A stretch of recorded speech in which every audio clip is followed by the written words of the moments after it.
আসসালামু আলাইকুম। আমি হিমেল আকরাম। বরাবরের মতো একটি সমসাময়িক বিষয় নিয়ে আপনাদের সাথে কথা বলার চেষ্টা করছি। তো আজকের যে বিষয়টি নিয়ে আমি কথা বলার চেষ্টা করছি সেটা হলো হাওর অঞ্চল। আসলে আমি সবাই কিছুটা অবগত আছি যে বাংলাদেশের হাওর অঞ্চল কিন্তু বাংলাদেশের অর্থনৈতিক কাঠামোর জন্য একটি গুরুত্বপূর্ণ একটি জায়গা।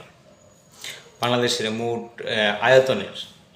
আয়তনের প্রায় 14 থেকে 15% আয়তন হাওর অঞ্চলগুলো। তো হাওর অঞ্চলকে কিন্তু আসলে ছোটো করে দেখার কোনো সুযোগ নেই। প্রায় 2 মিলিয়ন 19,99,800 মতন আয়তন প্রায় হাওর অঞ্চলের, প্রায় 2 মিলিয়ন। তো বিশাল একটা এরিয়া কিন্তু হাওর অঞ্চল, যে জায়গাগুলোতে প্রতি বছরই অনেক লক্ষ লক্ষ টন ধান উৎপাদন হয় বা অন্যান্য সবজি উৎপাদিত হয় এই হাওর অঞ্চলগুলোর থেকে। ছোটো বড়ো প্রায় 300 থেকে 400 হাওর অঞ্চল আছে আমাদের এই বাংলাদেশে, বিশেষ করে কিশোরগঞ্জ, সুনামগঞ্জ, সিলেট, মৌলভীবাজার, ব্রাহ্মণবাড়িয়া, নেত্রকোনা, আরও হয়তো আছে বা এই এলাকাগুলোতে হাওর অঞ্চলগুলো বিস্তৃত বেশি। তো প্রতি বছরই কিন্তু এই হাওড় এলাকাগুলোতে কিছু না কিছু মানুষ হাওড় ক্ষতিগ্রস্ত হয়। হয়তো এবার ক্ষতিগ্রস্তটা একটু বেশি হয়ে গেছে। এটা কিন্তু দীর্ঘদিন ধরেই কন্টিনিউয়াস প্রসেসিং হয়েই যাচ্ছে, বা সরকারের পক্ষ থেকে কিছু আশ্বাস, নামমাত্র কিছু সহযোগিতা করে পরবর্তী বছরে আবার হইতেছে। অর্থাৎ আমি যেটা কথাটা বলতে চাইছি, হাওড় অঞ্চলের জন্য দীর্ঘমেয়াদী একটি স্থায়ী সমাধান হওয়া দরকার সরকারের পক্ষ থেকে। দীর্ঘমেয়াদীভাবে যাতে মানে প্রাকৃতিক এই দুর্যোগটা থেকে যেন হাওর অঞ্চলের মানুষ, কৃষকরা বা হাওরবাসীরা যেন তারা নিরাপদ থাকে, এই জন্য তাদের জন্য একটি স্থায়ী সমাধানের জন্য হাওর অঞ্চলে একটি স্থায়ী বাঁধ বা যে এলাকা ভেদে যে ধরনের প্রিপারেশন প্রস্তুতি নিয়ে রাখা দরকার, যারা ক্ষতিগ্রস্ত না হয়, সরকারের পক্ষ থেকে স্থায়ী সমাধানটা অবশ্যই দরকার।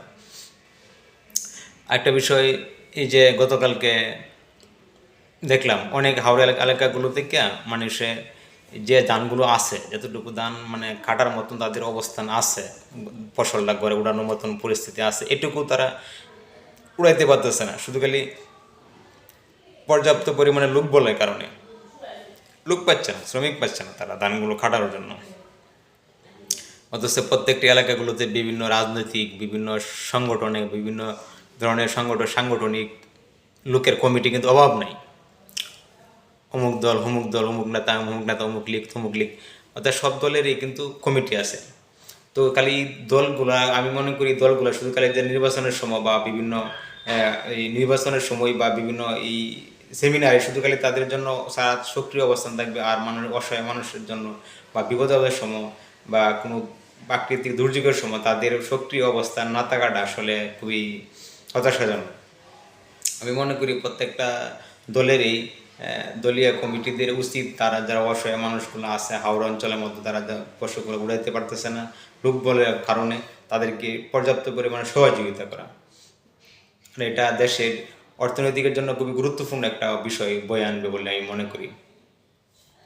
গতকালকে দেখলাম আমাদের কিশোরগঞ্জের অষ্টগ্রামে একজন লোক তার হাওর জমিটা তলিয়ে যাওয়া দেখা তিনি স্ট্রোক করছে, মারা গেছে। তার ভিতরে কতটা খারাপ লাগছে বিষয়টা। এরকম তো আরও হাজার হাজার কৃষক সারা বাংলাদেশের মধ্যে তারা শুধু নামমাত্র বেঁচে আছে, আর জীবিত দেহ দিক থেকে বেঁচে আছে, কিন্তু মানসিক দিক থেকে তারাও কিন্তু প্রায় মৃত। এরকম তো প্রতি বছরই হচ্ছে। তো যে কথাটা আমি বারবার বলার বোঝাতে চেষ্টা করছি যে হাওর অঞ্চলের মানুষদের জন্য, তাদের জন্য একটি স্থায়ী সমাধান সরকারের পক্ষ থেকে মেগা প্রজেক্টের মাধ্যমে বা বড় প্রকল্পের মাধ্যমে এটা তাদের স্থায়ী একটা সমাধান করা উচিত।